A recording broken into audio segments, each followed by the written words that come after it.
인간이 외부의 자극을 받아들일 수 있는 감각 기관을 오감이다, 그렇게 이야기를 하잖아요. 시각과 청각과 후각과 미각과 촉각을 통하여서 우리 사람들은요, 외부의 자극들을 받아들일 수 있습니다. 이 오감을 통해서 자극을 받게 되면 그 신경세포를 통해서 이제 뇌로 그렇게 전달이 된다고 그렇게 하는데요. 이 5가지의 감각 중에서 죽음 직전까지 가장 활발하게 살아서 작동하는 기관은 청각이다, 이렇게 이야기를 합니다.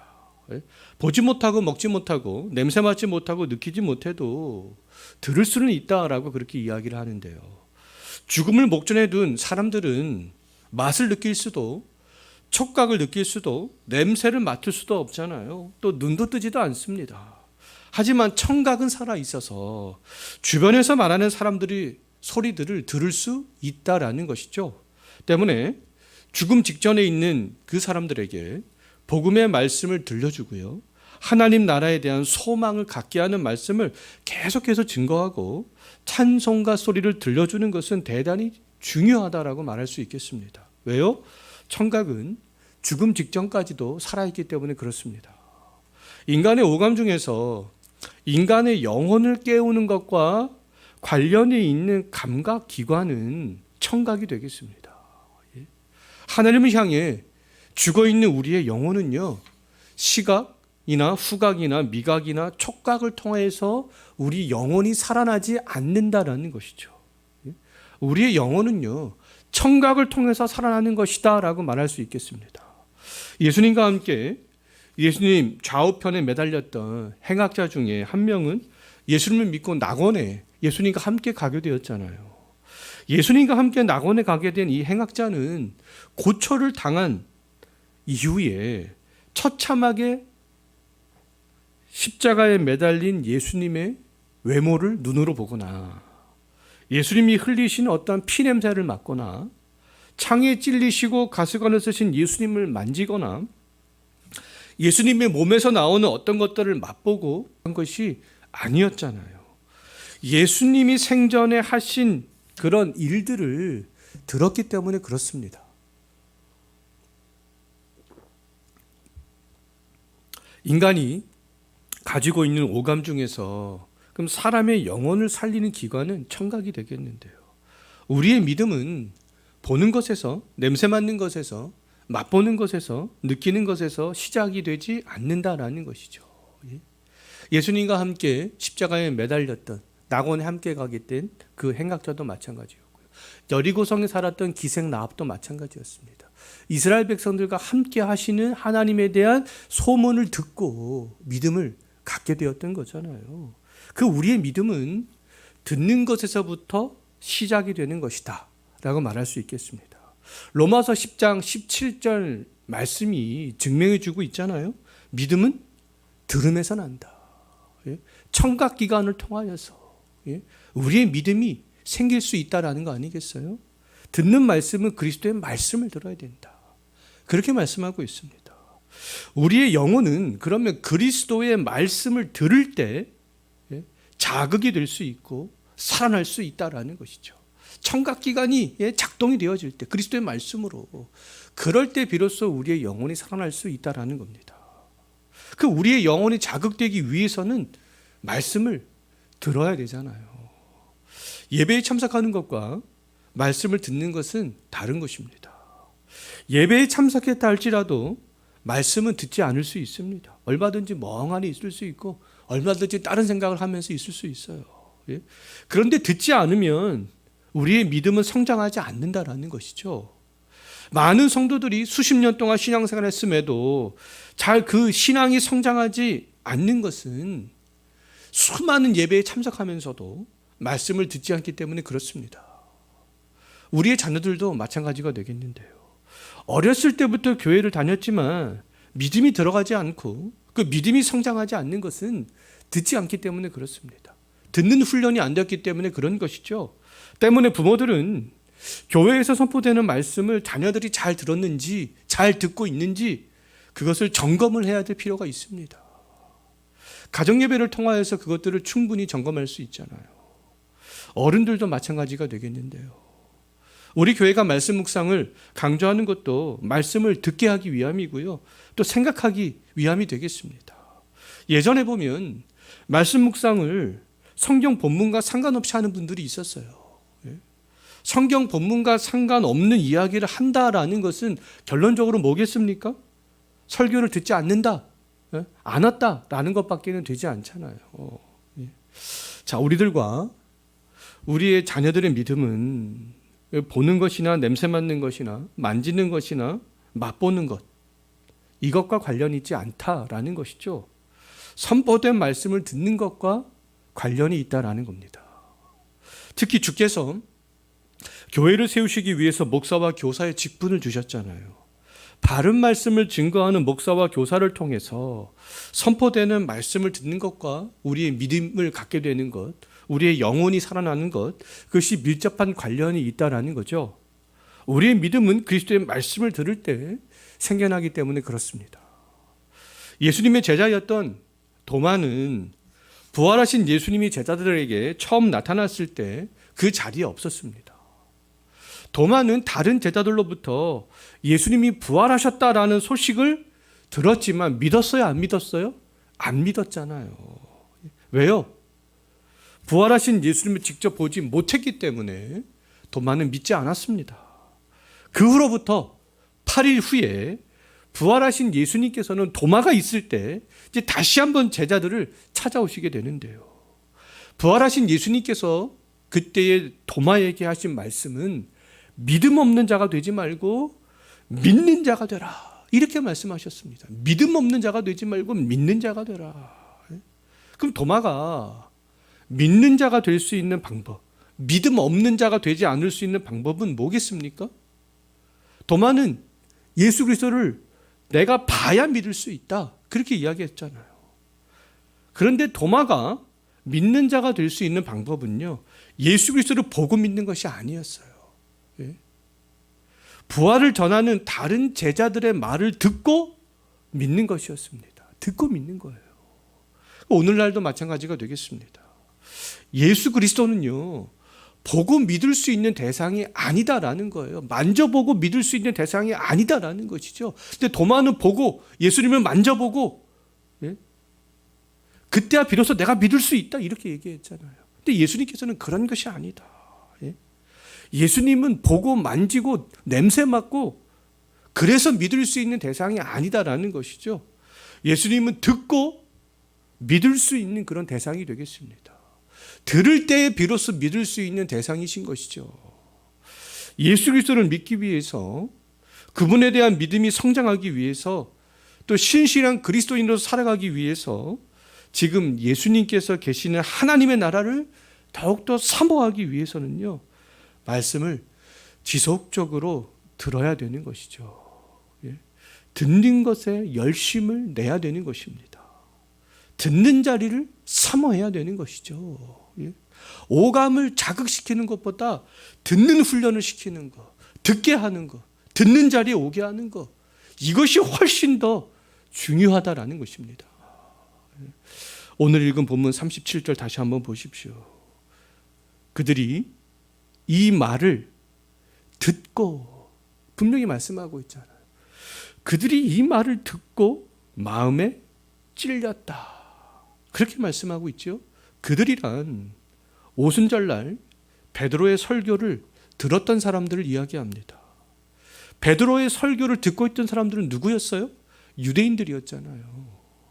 유대인들은 태어날 때부터 말씀을 들어왔던 그런 사람들이었어요. 이들은 회당에 가서 정기적으로 또 말씀을 들었습니다.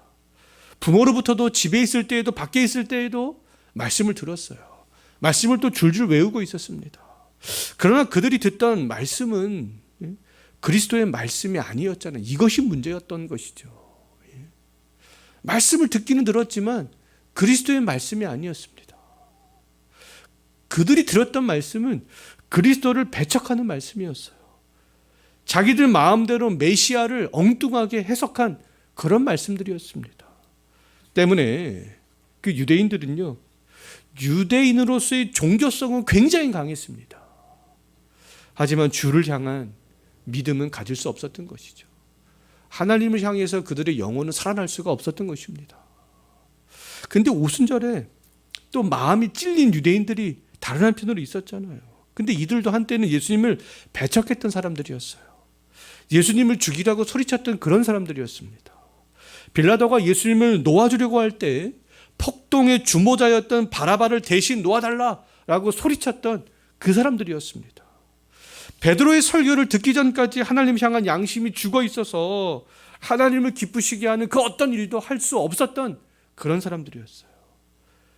그런데 그러했던 그런 사람들이 베드로의 설교를 그냥 듣고 있었습니다. 베드로의 설교를 그냥 듣고 있었는데 양심이 막 찔리기 시작했던 것이죠. 하나님을 향한 양심이 베드로가 선포했던 그 말씀을 듣고 있을 때 막 살아나기 시작했습니다. 그들의 귓가에 들린 이 복음의 소리는 그들의 양심을 막 휘짓고 찔리는 날카로운 칼이 되었던 것이죠. 너무너무 괴로워지기 시작했습니다. 베드로가 증거했던 그 말씀은 그들의 영혼에 이제 막 파고들기 시작했어요. 말씀이 양심을 찌르는 칼이 되어서 그들의 심령에 막 파고들었을 때 그들의 입가에서는 어떤 소리들이 흘러나왔습니까? 다시 한번 보십시오. 오늘 본문을 막 탄식의 소리가 흘러나오기 시작하잖아요. 우리가 어떻게 하면 좋겠는가? 예? 우리가 과거에 그 주님을 십자가에 못 박았구나. 그 주님을 부인했구나. 우리가 어찌하면 좋겠는가? 예?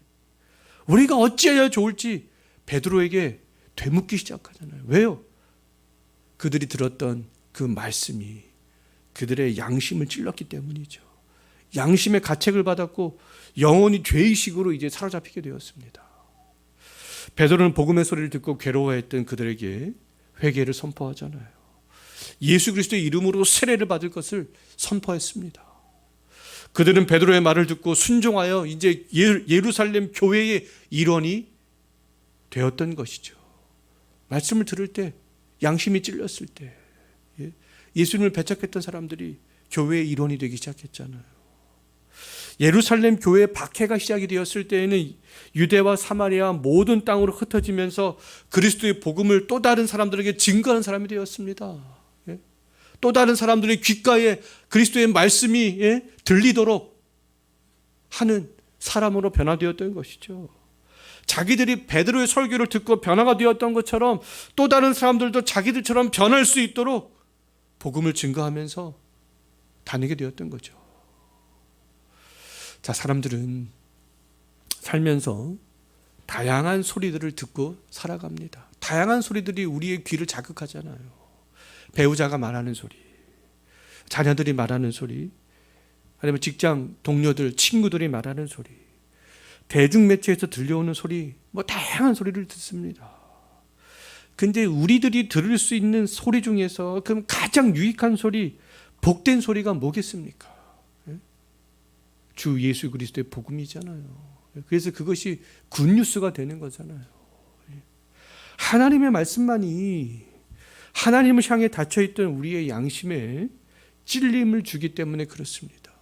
그 어떤 소리를 들어도 우리의 양심에 찔림을 주지 않고 우리의 영혼을 회복시켜주지 않는 것이죠. 아담의 타락으로 잃어버렸던 좁은 의미의 하나님의 형상은요, 오직 주 예수 그리스도의 말씀으로만 될 수 있습니다. 하나님을 향한 지식과 하나님을 향한 거룩과 하나님을 향한 의로운 행동을 할 수 있는 길이 열릴 수 있는 방편은 오직 하나님의 말씀밖에 없는 거예요. 오순절날 베드로의 설교를 들었던 사람들의 양심의 찔림은 하나님의 형상이 회복되는 시작점이었습니다. 히브리서 4장 12절에 있는 말씀처럼 하나님의 말씀은 살아있고 활력이 있어 좌우에 날선 어떤 검보다도 예리하며 혼과 영감이 관절과 골수를 찔러 쪼개기까지 한다. 무엇이요? 하나님의 말씀이요. 그래서 또 우리 사람의 마음도 판단한다. 뜻을 다한다. 무엇이요? 하나님의 말씀이 그렇다라는, 그렇게 능력이 있다라는 것이죠. 세상에서 사람의 혼과 영과 관절과 골수를 찔러 쪼갤 수 있는 소리는 하나님의 말씀이 유일하다라는 거예요. 성령께서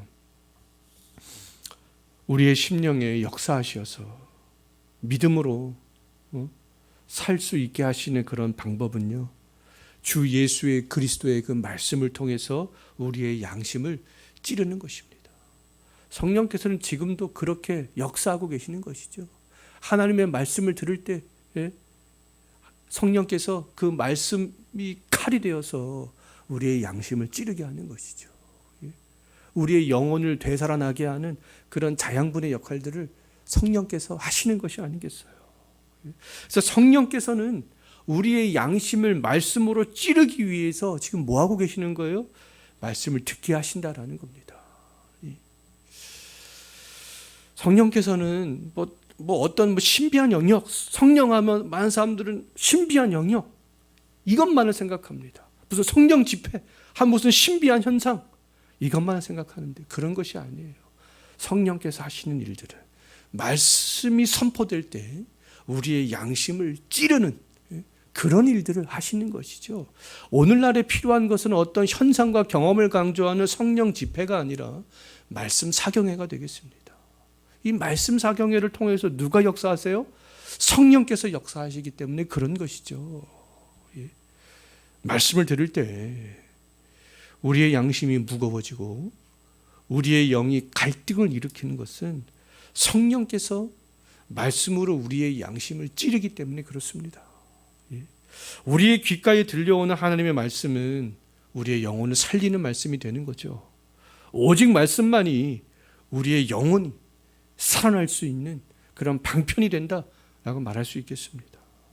자, 믿음이 더욱더 성장하기를 원한다면, 하나님의 나라를 더욱더 소망하기를 원한다면, 하나님이 기뻐하는 신실한 그리스도인으로서 더욱더 살아가기를 원한다면, 우리의 가족을 비롯한 주변 사람들도 하나님의 형상이 회복되기를 원한다면 주 예수 그리스도의 말씀을 들어야 하고요, 듣게 해야 되는 것이죠. 왜요? 믿음은 우리의 그 청각을 통하여서 형성이 되어지는 것이기 때문에 그렇습니다. 다시 한번 말씀을 드리지만 예수 그리스도를 믿을 수 있는 감각은요, 시각도 후각도 미각도 촉각도 아니라는 거예요. 어떤 감각이라는 겁니까? 청각이라는 것이죠. 정말 우리가 말씀으로 정말 자극되는 그 자리를 사모하고 말씀을 듣기를 정말 기뻐하고 좋아하고 또 말씀을 들려주기를 정말 기뻐하는 그런 성도들이 되었으면 좋겠습니다. 우리 이 시간에 우리 말씀을 생각하시면서 함께 기도했으면 좋겠는데요. 하나님의 말씀이 우리 귀에 들릴 때에 우리의 양심이 찔림을 받아서 영혼이 더욱더 살아날 수 있었으면 좋겠습니다. 신실한 그리스도인으로 더욱더 살아갈 수 있었으면 좋겠고요, 하늘의 신령한 양식들을 더욱더 풍성히 누리며 살아갈 수 있었으면 좋겠습니다. 우리 그것을 위해서 기도하시고 우리 귓가에 들려오는 그런 말씀들 순종하면서 살아가는 참된 그리스도인이 되기를 원하는 마음으로 우리가 기도했으면 좋겠고요, 그리고 믿지 않는 우리의 가족들이 오순절에 베드로 설교를 듣고 변화된 사람들처럼 말씀을 듣고 변화되는 그런 날들이 하루속히 올 수 있도록 우리 이것을 위해서 함께 기도했으면 좋겠습니다.